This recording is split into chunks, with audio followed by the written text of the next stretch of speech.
Bam.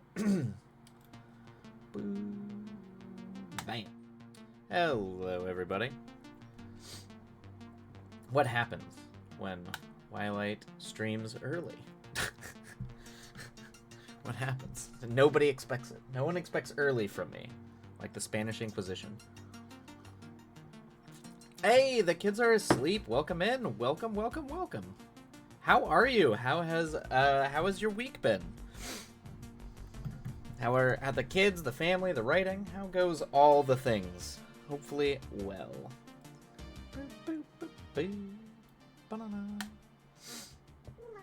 Oh, and here's Princess. Princess has arrived to shout out to all the people. Hello, Princess.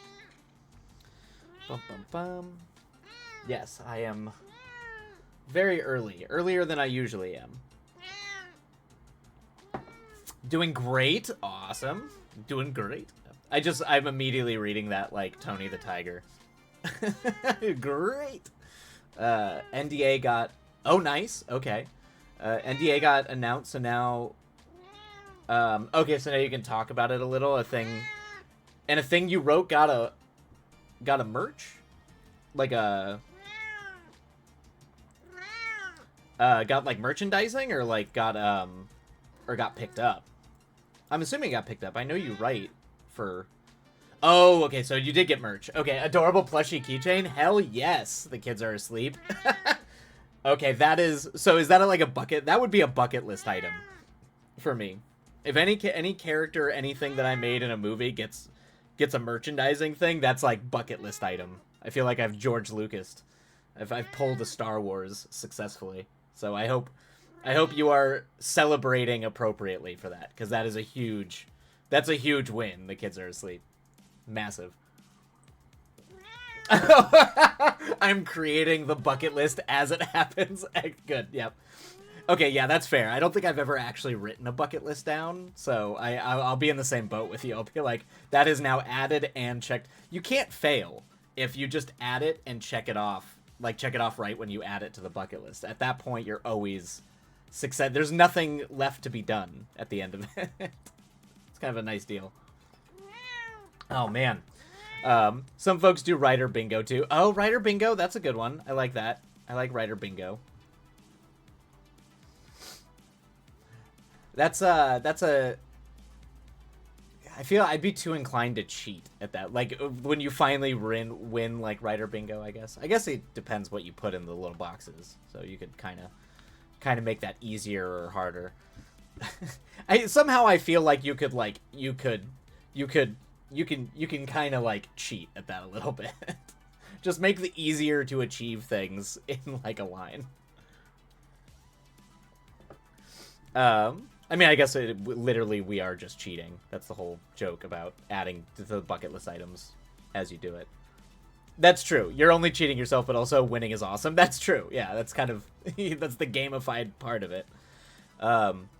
That's rough that you're dealing... Okay, so an essay that is due, and it's pulling teeth. Ugh. Interesting. What sort of essay is it? Are you doing, like... Is it, like, a blog thing? Like a... Because I've thought about doing that. So many people have blogs, and that's actually a big thing with filmmakers, is, like... David Lowery had a film blog, and so there's kind of like a lot of pressure to have a blog. I just don't know how people have the time to do that. But, oh, gotcha. Okay, it's a corporate thing. That's basically anti-AI about why people write. Oh, okay. I mean, so it's an important essay, but it's corporate. Gotcha. I think I had to write one. It wasn't an essay. It was a speech that was given. I had to write a speech once, and I don't think I will ever do that again. That was a corporate speech. It was for like a corporate promotion, and they were like, "Oh, you're a writer, or at least you have a writing background, so try writing this." And I was like, "I'm never doing that again. I am not a speech writer, not in like a corporate sense or like a corporate / political sense. Definitely not not good at that." I am definitely not a superior essayist. It's a skill. Yeah. Yep. Yeah. I the closest I can come was all the philosophy papers I wrote, but those are like papers. They're not. I guess they could be argued as essays, but it's a whole different structure. It's not. it's not like, say, the thing you're gonna read in like the New Yorker or something like that. That's like, that is a skilled type of essay writing, and I feel like you get, yeah, that's like, it's a whole, yeah, paper writing, 100%. I feel like even though philosophy is not like a hard science, the type of writing you do there does adhere to a certain strict sense of rules that you see in hard science writing, or I guess things that you would read in like anthropology. I guess bring it back to like soft sciences a bit, like, yeah, like anthropology, sociology, psychology, things like that. Yeah, papers are their own thing. That, yeah, academic ones. Yep, 100%, they are. But that's rough. When's it due by? Is it due today? It's like you're just like beating your head against it, and you're like, I have 3 hours to get this thing done. Okay, it's the 20th. No, all right, you got some. Well, you don't. I already forgot how late we are in May. You don't. Okay, that's not a lot of time. Yeah, 3 days. Ugh. Oh God, 3 days. It's already the 20th of May in 3 days. That's not looking forward to that. Ugh. I'm sorry about that. The kids. What a high and a low. What a, like, I have plushies being made of a thing I wrote, a character I wrote, and or of a thing I wrote. I assume it's a character. Or or like, that's the high, and then the low is just this corporate essay that you have to knock out. At least it's an essay on an important subject. I mean, at least it's corporate, but it's not like, at least it's not like, here's why we need to sell more or something like that. At least it's kind of a it's a defensible position. 3 days, and your novel is due on the 31st. Whoa. Yeah, that's the I am going to celebrate when I have time to celebrate. You're in that mode. Cool things are happening. I will celebrate in 6 months when I have a break. It's exhausting, but you are kind of living the dream a little bit there, but not like you're living the dream, but not the dream. Which I feel like where most of us reside until we're like famous or something, until we get like George R.R. Martin status. Yeah, the glamorous life, and you're getting paid. Yeah, that's a big thing too. Those corporate things, they half the reason why the only reason I've survived in LA as long as I have, and barely survived in LA, is because of the corporate work I do. It's just the only way. It's the only way you can pay your bills. Work is work. Yep, work is work. For real, the breaks are never, so you just celebrate when a milestone hits. Yeah, that's you kind of have to. I'm really bad about that, actually. Hey, Opera Soria, welcome in. I know I'm early. It's early because I have to wrap early today, because I'm meeting with the guy who helped produce my film, my exec. I'm going out meeting with him, so we're gonna have a Friday night. So, even though my sleep schedule is totally messed up, it might actually lean in my favor, the fact that I've been up, I've been working from 3 a.m. to 3 p.m. all week. Literally just quoted George R.R. Martin. Oh, really? You did in the essay? Awesome. Has he written, is this more about just writers as writers, or, and that in contrast AI, or has George R.R. Martin actually, like, spoken out against AI? I would assume he probably has. I'm pretty sure most of those writers have. Quote him from an interview in Wonderbook? Okay, I might have to look that up. I've been so out of touch with the old George R.R. Martin these days, but see, he has some really good takes. I do like him a lot. Oh, gotcha. Architects versus gardeners. Oh, okay, gotcha. Yeah, he is kind of like the go-to when you talk about that distinction. Very, very much so. When you want to talk about the difference between an architect and a gardener, because he is for a successful writer, I think he is like shockingly on that gardening side, where I don't think you see as many writers be gardeners the way he is. If I understand his writing process correctly, because from what I understand, it's very little outlining for how dense his plots are. Also currently writing an exec meeting in this novel. Are you in my brain? Apparently the kids are asleep. Apparently we're just all, maybe that's the vibe. The quote, to use the pretentious term, the zeitgeist of the era of this this May, where we're all just living in this strange, similar circles right now, even though we're separated by, you know, space and time. I'm always surprised by who is a pantser. Martha Wells, Becky Chambers.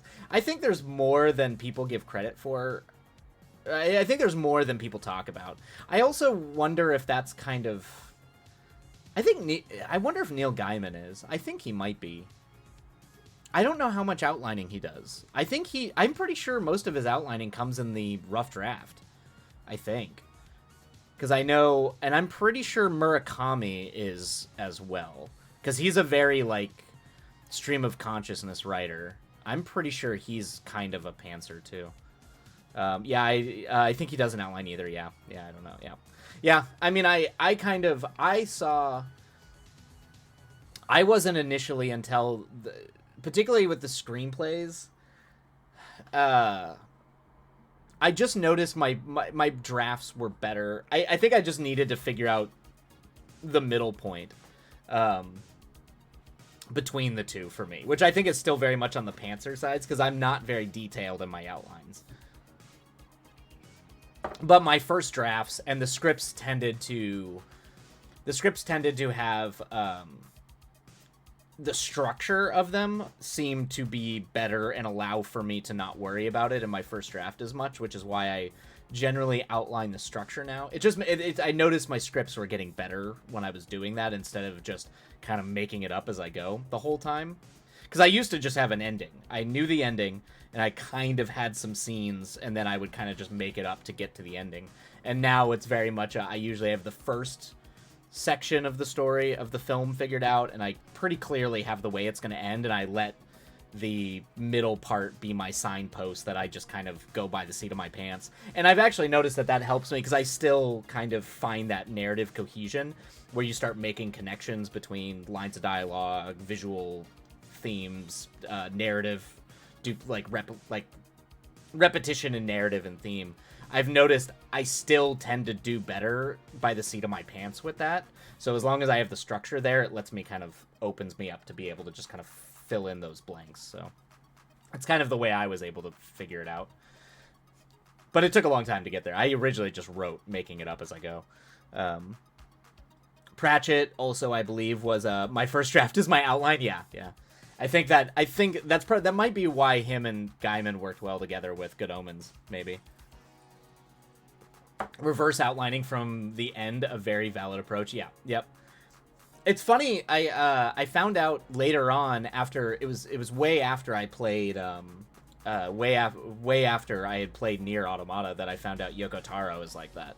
And now that you when you play his games, like either Nier Replicant or the original, obvious Nier or Nier Replicant, same game, just modified, or Nier Automata, it makes a lot more sense. Like you could see it very clearly that he writes in reverse, very clearly. So I was like, okay, I'm not the only one. Yeah, there's people that do that. It's not totally weird. It also helps me make the endings not seem forced. Like it definitely helps me having an idea of what I'm building towards. Hey, Cryptid, how goes it? Every approach is valid so long as it works for you. Exactly, yeah. That's kind of... It's just interesting. It's interesting to me to see how... Yeah, I mean, that's the whole point of being an artist, is that it's all... there can be a million different ways to get to a brilliant work of art. There is no one true way. That's kind of an antithesis to the arts to say that, but...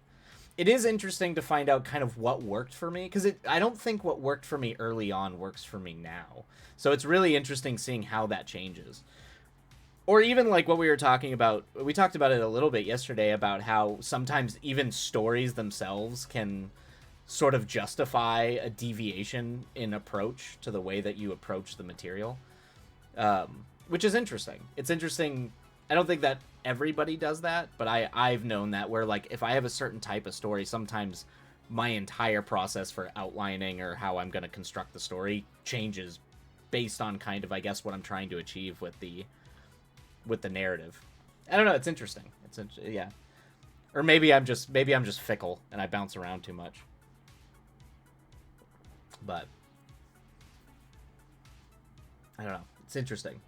Anyway, how goes it, Cryptid? How are you doing today? I hope you are feeling better. I know you had some appointments earlier today, so hopefully you are feeling a little bit recovered, hopefully, or can spend the rest of the day getting feeling better. Oh, completely different projects can absolutely require different approaches. Yeah, that's kind of what I think. I think it's just interesting how much that happens on the writing side too.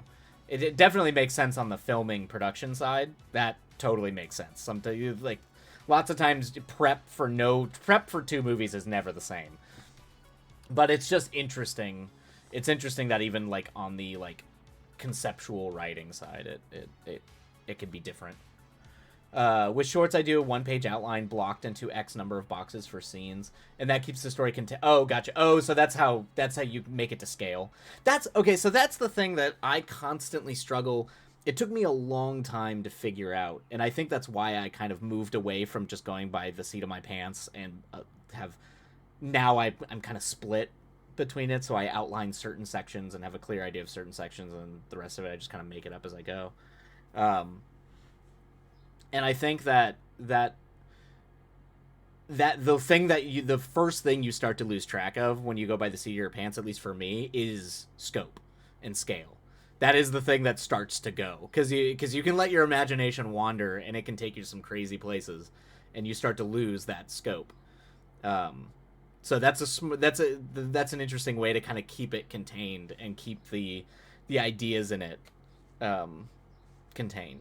Because a lot of my early scripts, especially the one that I went and filmed, the one I tried to go make a feature film out of. Well, I did make a feature film, but that was one of the instances where like I felt like I was like I may never get an opportunity to do this. There may never come a point in my life where I have like this amount of money set aside in the bank, and I had people who were doing well for themselves who were willing to throw me some money to try to finish the movie. And I was like, this is never, I don't come from wealth. I don't come from wealthy family. So I was like, this is the only... So I had to make this movie about everything I have ever wanted to make a movie about. And it just ballooned into a thing. And that's how it ballooned, of course, into a 2.5-hour 1970s cosmic horror film with practical special effects on a budget that is absolutely insane to try to do that with. Like, it's like bonkers. Like, people make short films in LA for the amount of money I was making that feature film for.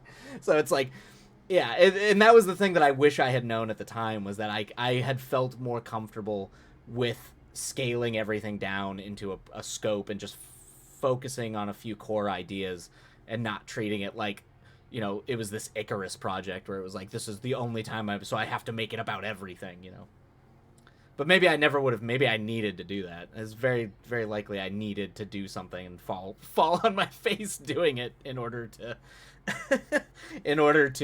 grow from it. Maybe. I'm very tired and I hurt, but I can take it easy and microwave dinner, so that's good. Good. Yeah, take it easy, please, Cryptid.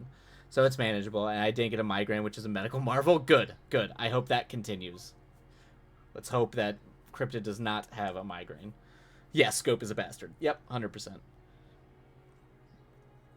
I wanted Witch Punks to be a big series, but I cannot sell big series in YA right now. So I have to scale it back. And yes, it hurts me deeply. Yeah.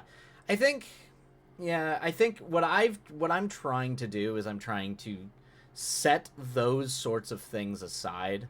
These like big idea, the indulgent, kind of almost what Ghostly talks about.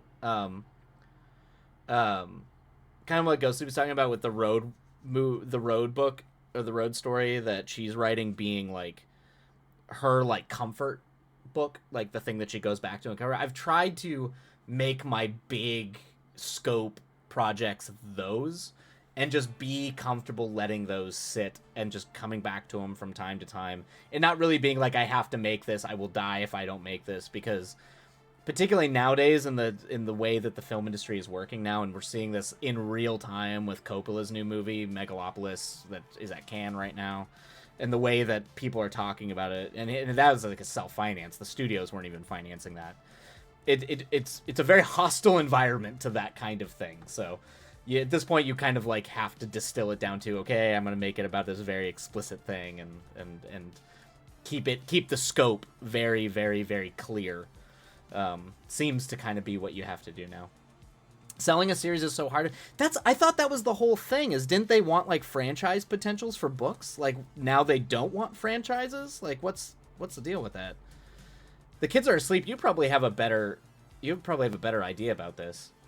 Hey Ghostly, welcome in.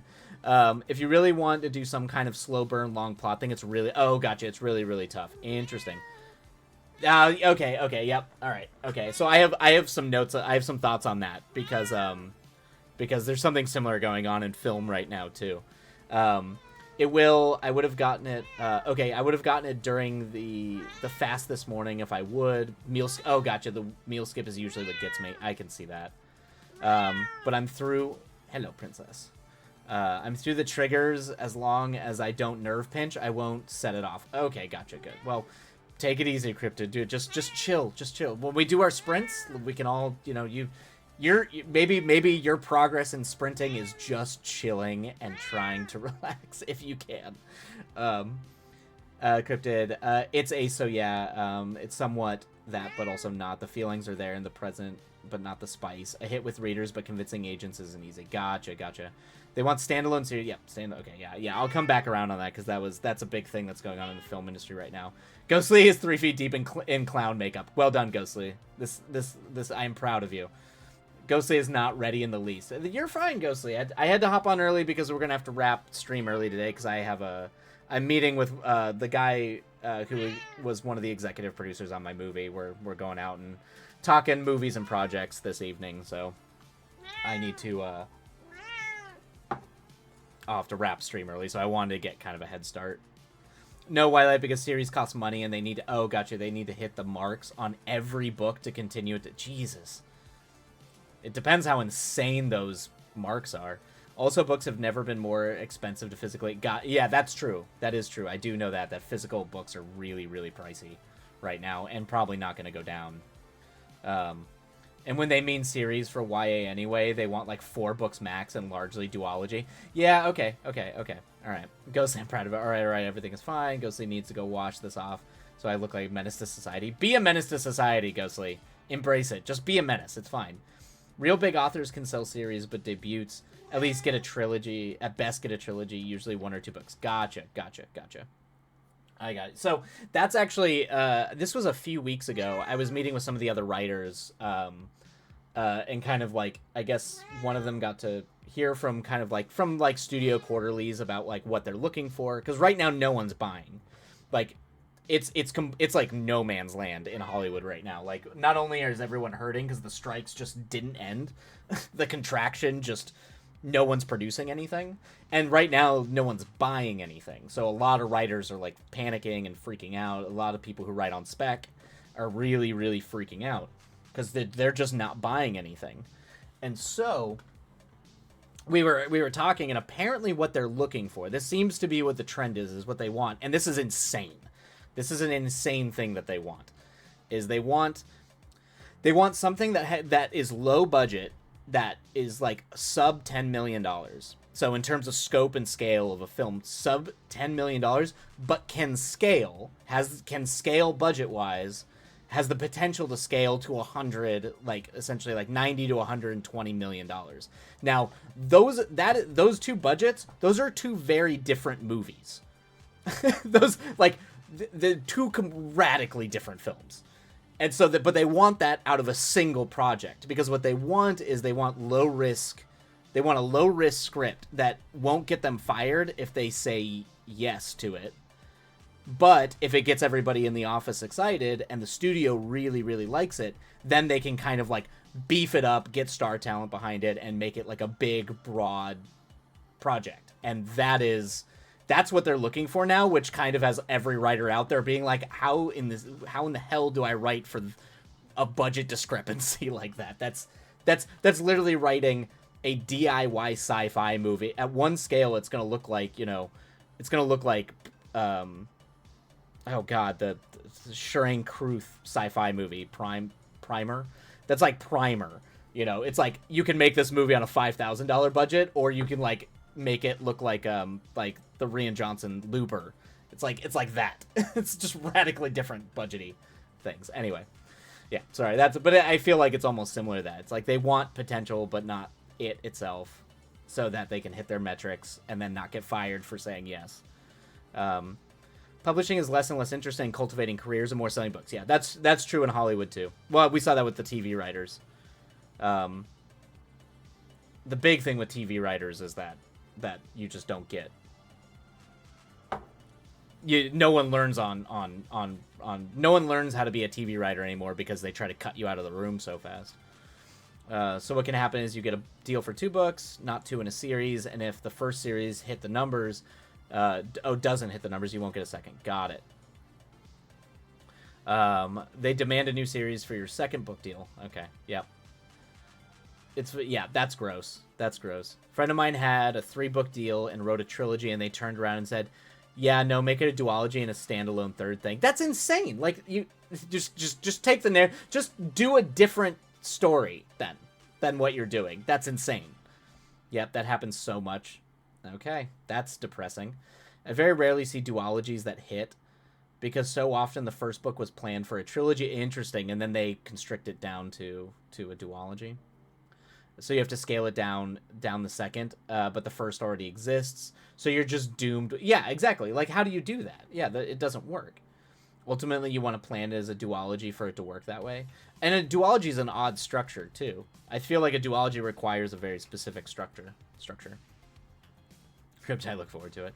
Kids are asleep. Exactly. Or if you can do a standalone, which is not my strong suit. Gotcha. Okay. Current book, I've got an actor being pitched on a show. Be a show in development, and I'm trying to figure out timing on if it makes sense and the idea. The industry is a mess. I mean, if you can get someone to say yes, I mean, that's the biggest thing right now, but I don't know. We're already seeing the strike projects wrap up. Like all the projects that kind of got delayed release because or being finished because of the strikes. I think like we're kind of seeing the tail end of that now. And I don't know what they're planning to make. I think they're planning on just not making as much stuff. I think they've got a few things in the works, most of which were signed off on before the strikes even happened. Like my buddy who's doing his show for Netflix, they all got greenlit right before the strikes hit. So so essentially when the strikes were done, they had to go in and start casting and budgeting and getting their writers' rooms built and all that kind of stuff. So like those are the people that are working right now, and I think that's what they're focusing on. And I think right now, for a multitude of reasons, I'm sure the IATSE contract negotiation that's going on right now plays a role in it. But the weird part of it is even buying specs, even buying things on spec, nobody is buying anything. And my theory is that because studio execs pay attention to trends, they're always buying on trend, and because no one's been buying anything because of the strikes, everyone's scared to be the first one to try to start the trend. so everyone's kind of like holding off. And I think also because of like pressures from above to cut cost, no one's really pushing them to buy anything right now unless it's a guarantee buy. And that's a big thing, is like nobody in the creative exec teams, I think, want to buy anything and like put their job on the line when nobody else is buying, because everything they look at is trends. That's all it is trends. And because we had a 6-month stop to what was being bought, nobody knows what to buy now, and so everyone's kind of no one knows what to buy. No one's being told to buy anything because they're trying to cut cost. So we'll see. It might also mean that there's a big rush to get other things in production. My guess is you're going to see a lot more series renewals, even if the series aren't performing super well because of the lack of what's going to be produced in the next couple years. That's my theory, but we'll see if that pans out. It's a very odd structure. Twilight only works in unique plot structures. Heist works, horror can work, but fantasy is so... Yeah, I was going to be like, fantasy does not seem like it works in a duology at all. for The Wolf by Hannah Witten is first in a duology that works quite well because it definitely feels a duology is, I feel like it has to be very clear what you're doing structurally to make a duology work, because it's a unique structure. I mean, there's an argument to be made that Dune is kind of a duology as a single book. Hey Maya, welcome in. I've been chatting for a long time, so we'll probably get into our first sprint here shortly, so I apologize, but let me get through chat, and then we'll dive in and get some work done. So you've got a really unbalanced machine of more agents pitching more books with less acquiring editors to take them and less in-house staff to get them done. Got it. Yeah, because so it's like all these industries are constricted. I mean, and that all they're doing is following what happened in tech, because all the tech companies own like half of like media production is now owned by tech, or most of media production is owned by tech. I don't know if it's true for publishing. It's definitely that in the film industry though. My book is a reality show and I'm trying to make it so relatively far along in the process that I'm trying to make talent discussions basic. Oh, gotcha. Okay. It's so dystopian, man. The whole thing is dystopian. Absolutely, Hannah nailed it with that, and it was an adult, which right now sells better because because of the book bans. Yep. Oh yeah, that's got to throw a whole it's got to throw a whole loop for everything. It's always weird to see writing stuff. To see writing stuff in TV shows with a timeline makes no sense, and I'm feeling that for my book. Oh no, it's my timeline totally. Oh no, is my timeline totally whack? Yeah, I feel like and if you're changing the fundamental structure of it, it can throw everything out of whack. Like, what are you doing? Such a good duology. Just woo. Just do exactly what the format wants. Nice. I just got 6 pounds of chicken thighs for free accidentally. I mean, awesome. That sounds really good. That sounds great, Maya. Rad. Yum. Chicken thighs are great. All publishing houses, conservative media, baby. There you go. Yep. Same thing with the film. The film industry. Most of the studio execs and all these are run by conservatives. So. I mean, look at the MPAA, man. Or I guess the MPA now.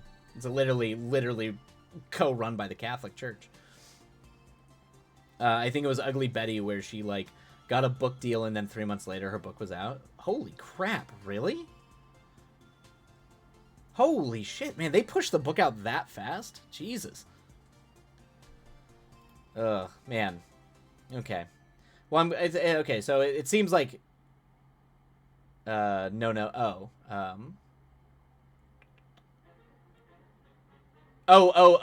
In the show that happened, and it made Doe... Oh, got you. Oh, I see. Yes. Okay, so that's what you mean by the timeline. Got it. Yeah. So, yeah, it's just like... Right. Yeah. So it's like they've had to move the timelines to try to make it make sense, and it's like that doesn't make any sense. So now your story has unbelievable elements in it because of the timeline change. Got it. Every single pub house is owned by a media umbrella that also runs some arm of news and cable. Yep. Okay. Yeah, that makes sense. HarperCollins is owned by News Corp. Yep, which is Fox. Really? I did not know HarperCollins was News Corp. That makes sense, though. That makes sense. Now I'm trying to decide whether or not to take a nap or write. Someone decide for me. Oh, man. Well, how about this, Maya? Do one sprint of writing, see how you feel, and if you're not feeling it, then go take a nap after that. That way you get that's gonna make it. Then you'll be able to figure out real quick. Oh, and then Cryptid just said the opposite. That works too. that works too, Cryptid. Just lie down and see if you can fall asleep in half an hour, and if not, come back and write. There you go. That was really funny, Cryptid. We just did the exact opposite thing. The tension between wanting to write a thing that actually makes sense in reality, and having to mess with timing for drama. Yeah, I also feel like time is an important factor if you're trying to build tension, particularly in a narrative. And in longer form narratives like a novel, I feel like that can actually like completely take the wind out of something. Good idea. Flip a coin. Exactly, kids are saying flip a coin. Both are good ideas. I shall do both at the same time. There you go. Maya, there you go. You've done it. You've done it. All right, we're going to let this ad break roll, and then after the ad break, we'll dive into our sprints. I know. Yeah, she's been grumpy today. Both is good. Just do both. Oh my goodness, a grumpy. That was a very annoyed yell. Yeah, she's grumpy. She was getting very hissy with Aang, so I don't know what. I mean, Aang might have been pissing her off, but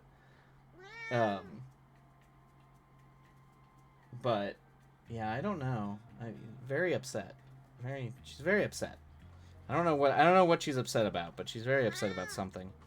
So she is an old lady, so she does get like backed up sometimes, and when that happens, she does get very grumpy.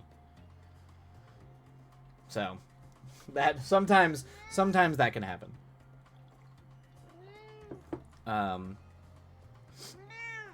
Aang, tell me you have another named Katara. I do not. I only have the 2 cats, and at the time, Avatar: The Last Airbender was the only. There was no Katara at the time when I adopted them. So it was just Aang and Yue.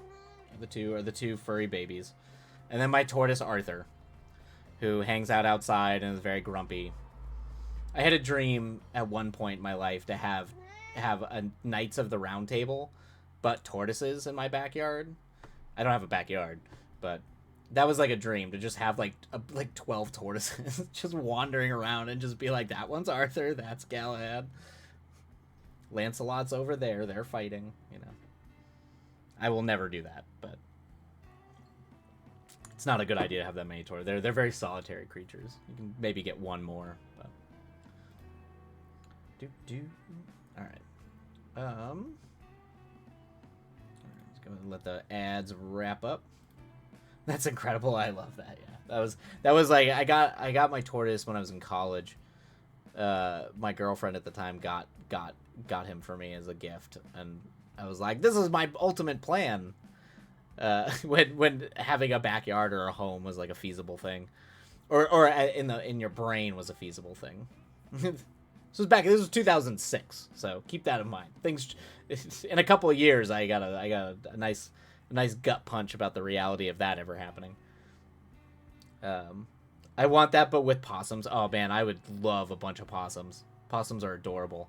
They are delightful creatures. I mean, if I could have any creature, it would probably just be raccoons. I would just do raccoons. Back, good heavens. Well, there you go, Ghost. Did you get the mime? I mean, you also could have just rocked the mime makeup. No shame in that. But we are about to dive into our first sprint of the day. Gotta get a blonde cat and name her Rico. Oh, nice.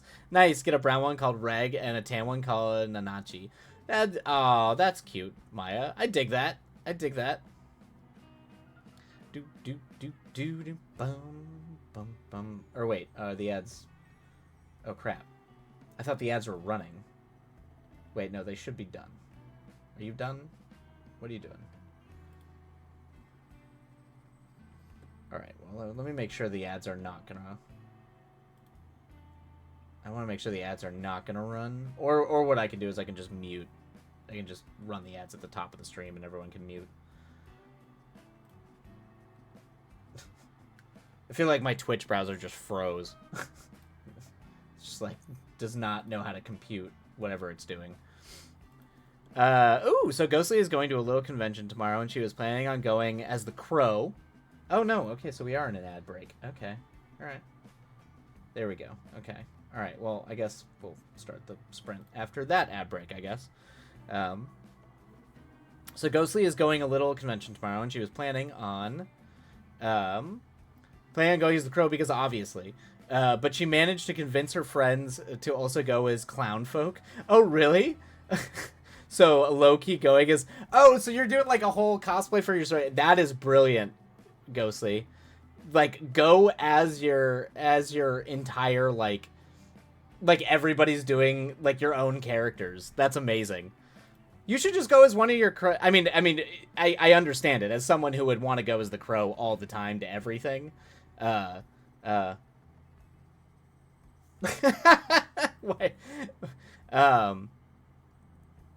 Oh, that is a response. I believe we actually talked about this yesterday. That's a good. It's a funny question, Maya. We just talked about that yesterday. Um, but yeah, you should just all go as your own characters. That's a great idea, Ghostly. Um, okay. So I guess you said you're low key gonna go as one of your crime clowns. So there you go. There you go. Cosplay your own characters. Um, yeah, so proud of you.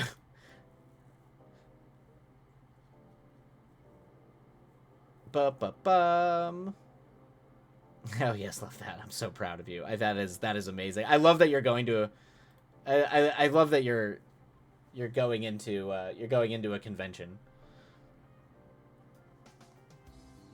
Do. Is it like a fiction convention? Well, it's probably like a. I'm sure if you're going dressed up as crime clowns, then that's absolutely like. Um, I am. It's very easy and comfy. I'm happy with my choices. Yep. Gotcha. Um, perfect.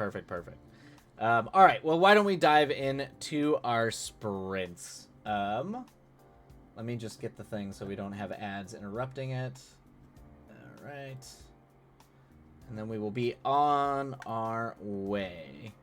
Just nerd things? Yeah, I figured. I was like, if you're doing it like dressing up as your characters, that probably lends itself to like a general comic book sci-fi convention.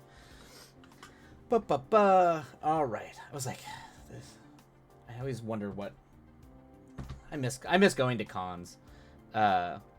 Is the first part where we do the writing and attack the ones who don't? Is this the part where we do the writing and attack the ones who don't do the writing? We don't attack the ones who don't do the writing, but we do. This is the part where we do the writing. Yes. Unfortunately, we do not wage war. Wage war here.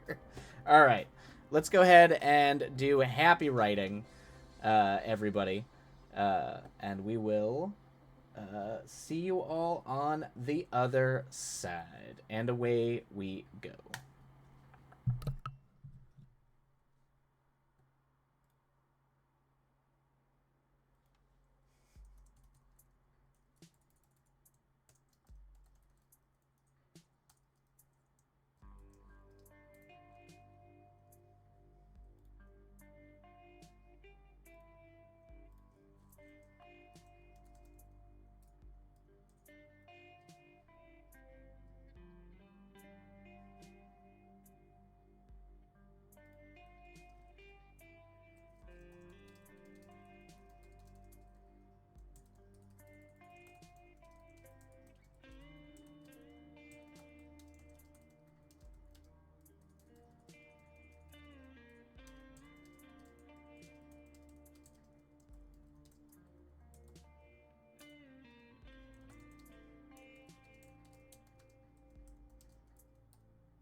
Oh. Alrighty, everybody. That is the end of that sprint. Let's go and bring the music down just a hair. Hopefully it was somewhat productive as I desperately try to go find people that look sort of like the characters in this script that pitch people would know. That find like actors people would know. Yay! Yes, yes, yes. We're gonna bring this down. Let me start the down timer. So I did not. That is a struggle. It's for real. It's like. It's like, yeah, it's hard because sometimes it goes against what's in my head, but I need to know. I need to pretty much, particularly when you're making a pitch package, you need to show them so they can visualize them in the role. And so, in some cases, that can be really helpful. In certain cases, it can be rough. Like for Jax, who's a motorcycle gang leader, like of course Dave Bautista is the one that you would probably put in there because he just looks like that, but I don't want that's not who I would cast in it, so it's like so it's kind of butts heads. So I'm trying to find a middle point of someone I could see myself casting as well as someone that like a studio person could see in the role, could visualize. So it's like it's a struggle. It's a struggle. So hi princess.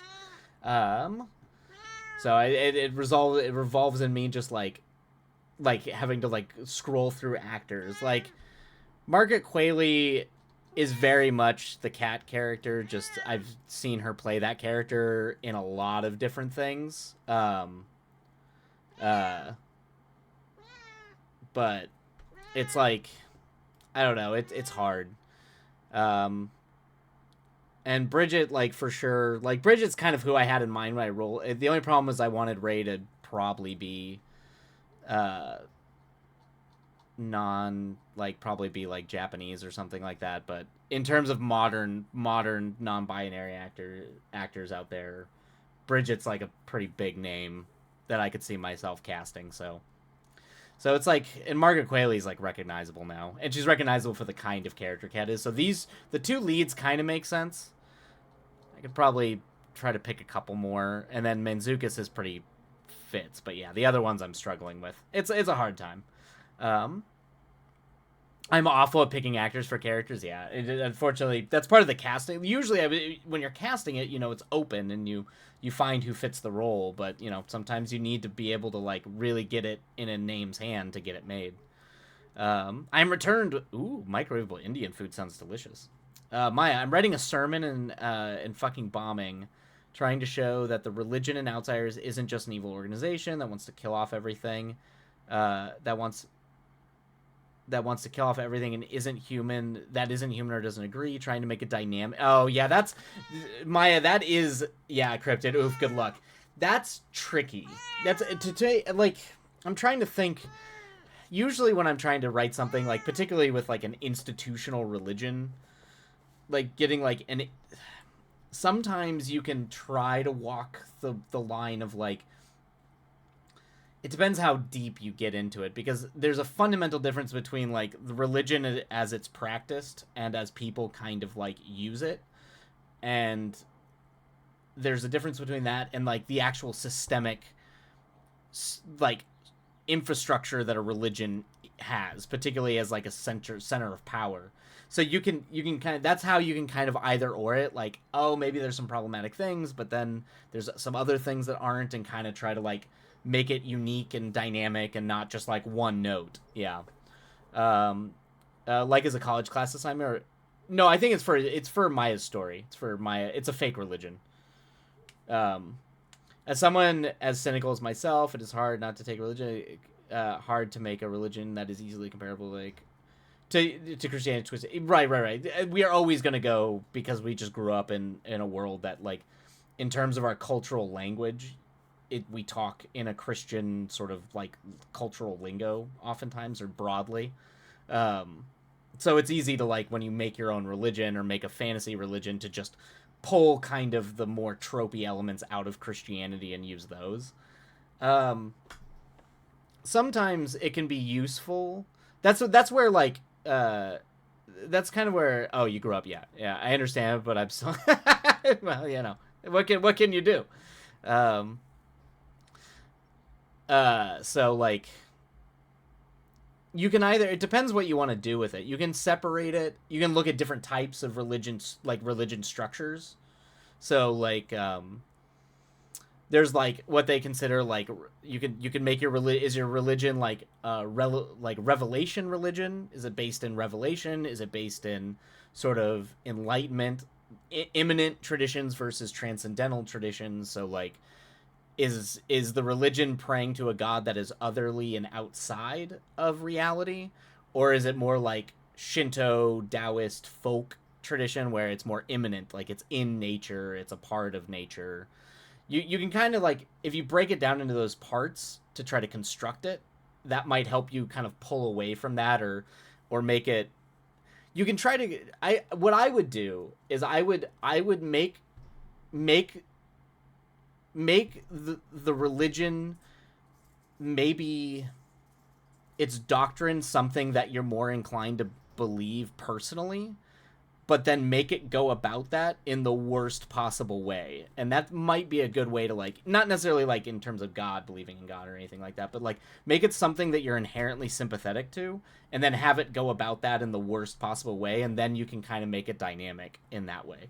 Because you're if you write it with sort of like a sense of empathy or sympathy, but you're also critiquing it or making pointed notes about more the darker elements that it's doing, that might be able, I mean, that's probably what I would do to try to like make it dynamic and make sure that I'm not just like making a character of it, because the worst thing you can do is just make a character of the whole thing. You don't want to do that.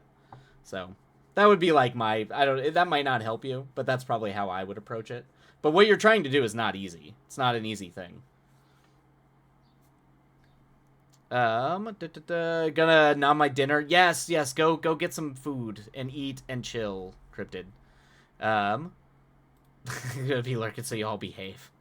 Yes, yes. The downside is I did realize it's already past 4, so there's only gonna be one more sprint today. So I apologize for that in advance, everybody, because I do have to bail after 5, around 5:15. So. I am sorry, but that is also why we're not going over Crime Clowns today, Ghostly, is because you'll behave, never no behavior. No, there's just no behavior at all. We just don't do anything.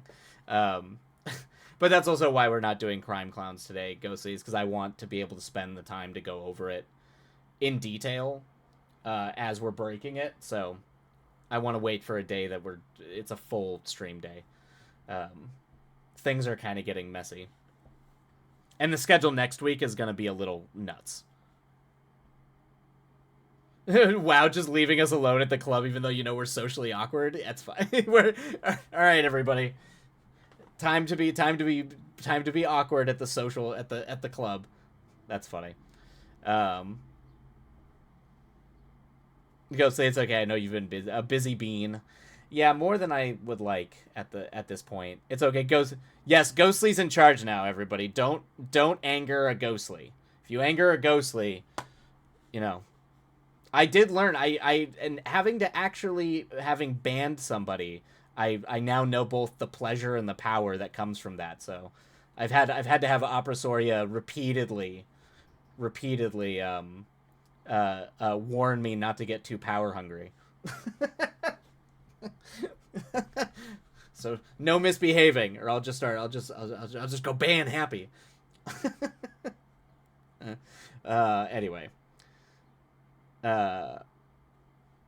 it's okay. I know you've been. It's okay. Ghostly's in charge now. Don't worry, you're incapable. It's just an asshole, Maya. Just an asshole who's being an asshole, and just doing things that I don't like, messaging people and just being gross and a jerk.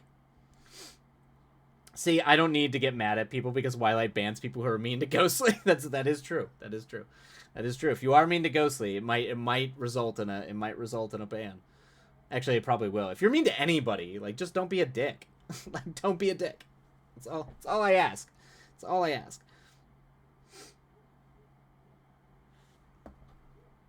Also, I'm very busy right now too, so I have such an easy rule. Yeah, don't be a dick, and yeah. And I'm busy right now too, so I have a Maya an asshole, so I should create a backup account. That's true. Although, do know that actually Twitch, I think Twitch now flags people who do that. I just learned this, or Opersori was showing me how it works, but apparently they do that now. They actually flag people who try to get around bans by like making a second account, which is clever, I guess. I guess it makes sense. It might, particularly if you're getting like bot spammed or something like that, or a Tarantino fan apparently. Yeah, it's fine. It's fine. Whatever it is, it's yeah.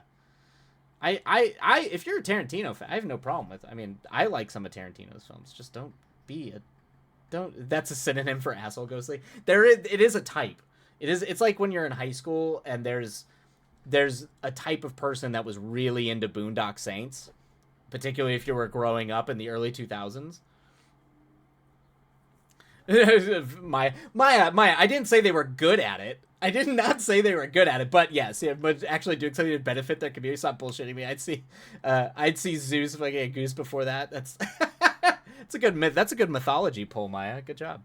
No, I'm not saying they're good at it, but you know, they're at least trying to present themselves as doing so. But there was a certain type of person who 100% like they were like obsessed with Boondock Saints, and that was a type of person. But there's a good crossover between people who like Tarantino. I mean, Tarantino, I think I'm hoping people have mellowed on Tarantino in terms of like being that cinema, kind of like that asshole. They're trying at least. Does that count? Does it? I think I mean, to play by different rules when you're doing all that. When you play by different rules when it's like you have all the money in the world. Like I'm far less forgiving for just trying. like I'm far less forgiving to that. Do you have any idea what next week's schedule will look like? So okay. I actually wrote down my schedule here, trying to figure this out ahead of time. So there is a possibility. There's a possibility of a Monday stream. They're almost guaranteed not going to be a Tuesday stream. I have to be up and run some streams at 4:30 in the morning, and then I have to go to San Diego and do a night shoot in San Diego, and then come back and do a 3 a.m. run a 3 a.m. show Wednesday morning. So I'm going to be exhausted and dead when that happens. So there will be no stream Tuesday. Wednesday I will probably be recovering from that because I get done at 12 at noon, and I'll probably just want to go to sleep. Thursday is probably not happening. But Thursday's a full day. I go from 3 a.m. to about 3:30 p.m., so I'm probably not going to stream that day. So Friday right now is the only guaranteed stream. So Friday is the day that I only have one thing I have to be up at 3 in the morning for, and then I can just go to sleep. And so Friday we'll have a normal schedule. Tentatively a stream on Monday, but we'll see how I'm feeling because I am running shows till 7 a.m. that morning, so I might be too tired. So that's I'm so sorry why that's rough. That's it's been a financially rough couple of years, so I'm in the I take all the work that gets handed my way, which usually results in schedules like this for at least a little while. So so that's the plan. The plan is Friday guaranteed. There will be, and Friday we'll do Crime Clowns because that'll be a full stream. I can start early enough. I don't have anything else scheduled that day. If I need to start a little bit early, I can start a little bit early. But Friday, full stream. Monday, tentative. And then don't plan on anything Tuesday, Wednesday, or Thursday.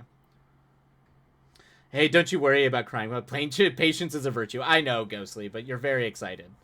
And I want to get some of that stuff boarded and off the ground so we can... So I can start like actually like trying to do table reads and get something together, because I would like to actually have something shot for that before like the end of summer, early fall. I would like that to be a thing. Once my schedule I figure out my schedule and I talk to some people who might be interested in working on it. I want to get going on it, essentially. is the answer. I would like to get going on it sooner rather than later. So. All right. I'm gonna start the timer. And we will go ahead and get started on our last sprint. And I'm gonna go get water at the top of the sprint. So, if I see any panicked messaging, Ghostly leaving Ghostly in charge. Unless if Upper Story is around, Upper Story is in charge. But Ghostly's in charge now. I'm very excited, Ghoul, but Ghostly more so wants you fed and healthy. thank you, Ghostly. This will all come down to my eventual writing about the arts for some folks about what because being fed and healthy and not dying is sometimes a luxury. All right, happy writing, everybody. We'll see you on the other side, and yeah, hope those words get those words done.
All right, and that is the end of that sprint. I got like nothing done. So many side tirades.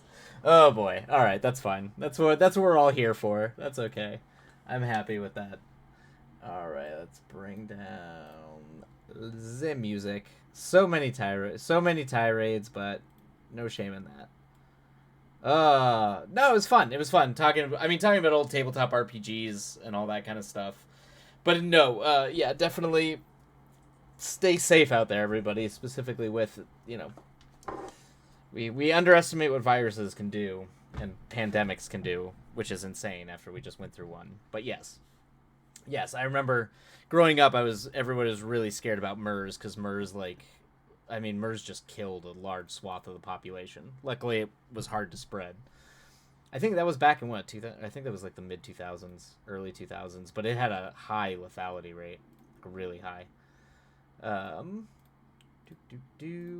right. Well, aside from terrible pandemics, oh yes, let me show.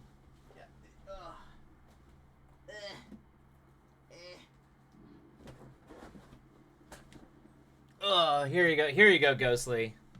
This was my original player's handbook from back in the day. This is what it looked like. This the old second edition. Oh no, ads. But this is the old second edition books. And the Dungeon Master's Guide. Yep. I think these are from...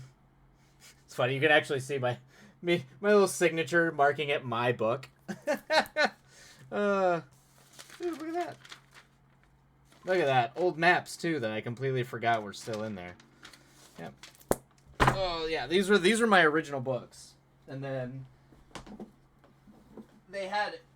Instead of getting a monsters manual, you could just get a binder full of monsters, and then you would just, like... Boop. Yeah, it was like this. Yep. Boop, boop, boo, like all that. The manuscripts! The text of your, yeah, there's some old vibes for sure. I have my mom's. Oh, you have first, nice. Yeah, I have the original AD&D books, like the original Fiend Folio and all that kind of stuff from the original back in the day. I really love the old like 70s art in it, like the old black and white. Oh man. They were so weird back in the day. Some of the art in these books is just bonkers. Once Upon a Midnight Dreary, indeed. Yeah. Let's see here. So that's all that. All right. Okay, there we go. Ads complete. Okay, ads. I was just showing off my. This is here for the kids are asleep. This is these were my original D&D books. This is what I grew up playing. So this was the old second edition books, but yeah, it's show and tell. Yes. What else do we have here? Yeah. Okay. So then, what do we have? So my go-tos, if you like horror gaming, if you're very interested in horror gaming, the original Call of Cthulhu games I highly recommend. These are oh, you have those books that kids are asleep, the old school. This rule set has barely changed since the 1970s. They've just updated it and refined some of the mechanics. But this is great for like it's pretty much this is my go-to. This was the first one I ever played. Was Call of Cthulhu. Obviously based off the Lovecraft stuff. And then after that we have, what do we have here? Okay. This was the one I was telling you about, Cryptid. This is Shadow of the Demon Lord. Shadow of the Weird Wizard's the less violent, grimdark version of it. But it's done by one of the main designers from 5th edition. So it's pretty easy to cross over, rules-wise. So instead of advantage, disadvantage, it has just a boon and bane system that's a little bit more refined. Now, if you want to get real fancy, this is one of my favorite games by one of my favorite game studios. Oh yes, Ghostly. I have played Vampire the Masquerade. I grew up LARPing Vampire the Masquerade at Denny's at 2 o'clock in the morning with goth kids. I've got a lot of stories about Vampire the Masquerade. Um, this is probably my favorite non-Cthulhu horror game called Vaesen. So it's basically Nordic folk, kind of, uh, like Nordic folk, monsters and stuff. But I highly recommend it because it's a lot more like story driven. So the actual like mechanics of the game are they're less like it's less like mechanically. It's very, and also the art is incredible. The art is incredible, and Free League's systems, because they also do the Alien game, which I would highly recommend if you ever want to do sci-fi horror. Highly recommend. Even if you don't want to make it Alien, you want to make it something else. This is one of the best short cinematic horror games ever. It's so good, and the mechanics are very simple. High five vampire LARP. Thank good kids are asleep. I feel like you get me. The kids are asleep. I think we clearly had similar interests growing up or similar circles, because there was a time and a place. Yep, we LARPed at our college. Yep, more room to spread out. We did that too. I used to go over to my friend's apartment, and we never knew who the hunters were. I think I was a member of the what are they called? I forgot the name of. They're like the businessy vampires, the very like the ones who just who like want power and to make money, but they're not really interested in being vampires. They're just always scheming. They're like the politicians of the vampire world. I can't remember what their clan was, what their clan name was. But anyway, yes, thank you. Yes, the venture. Yes, thank you. The kids are asleep. Yes. So I always played those. And so it was always us doing dealings with other vampire groups and werewolf groups, but we never knew who in the house. And the DM would just go between the various floors. And we always pretended like the house was essentially like our rave club, like from Blade, that essentially, I think it was like our club. We ran it. It like pulled people back to like have vampires drink their blood from the main club. And we never knew who the hunters were because there was always people like moving around like between us that were clearly hunters trying to like, figure out a way to kill us. But yeah, we did it. But when I was in high school, next to the theater I worked at was a Denny's. And so we would hang out at the Denny's after work and do like late night vampire LARPs. Whitelight, are you telling me you LARPed as a pretentious vampire at Denny's? Yes, Ghostly. I feel like you weren't the punk rock vampires. That's surprising. No, I mean I was like the mod vampire at the time. So like because I dressed like Robert Smith from The Cure, I always had like a slacks and a white shirt with a black tie. So that's just what I looked like. I looked like a mod kid probably more than anything.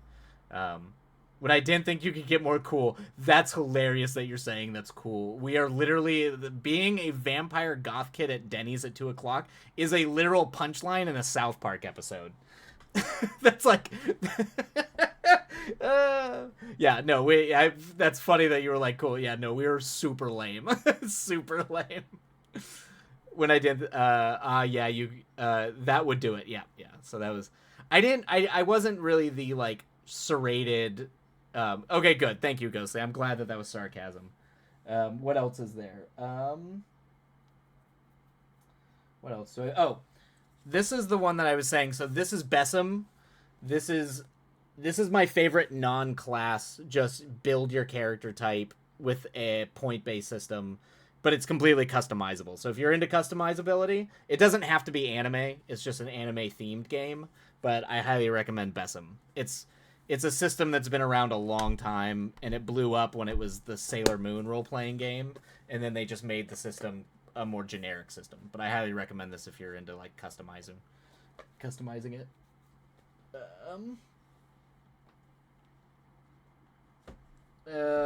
Okay, and then what else is there? Okay, yeah. And then the last one on our journey is Dragonbane. If I could replace every D&D game I've ever played and get people to play this system, it would be this system. So anyway, that's That's my tabletop RPG rant. I'm sure there's more junk around here, but most of it's all, honestly, a lot of it's all just D&D books. I think, yeah, it's mostly just D&D books.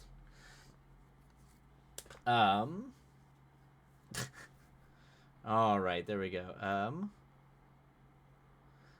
That's stunning. Half of it was still genuine. Oh, that's funny. Yeah, I think that's precious. That's thank you, Ghostly. What was the one? What is the one thing you like most about the system of the last one? The thing I like the most about is it's a tri-stat system. So you have 3 prime stats that pretty much dictate everything, or are combinations of 2 stats to calculate, various things. So it doesn't become overly burdened with like.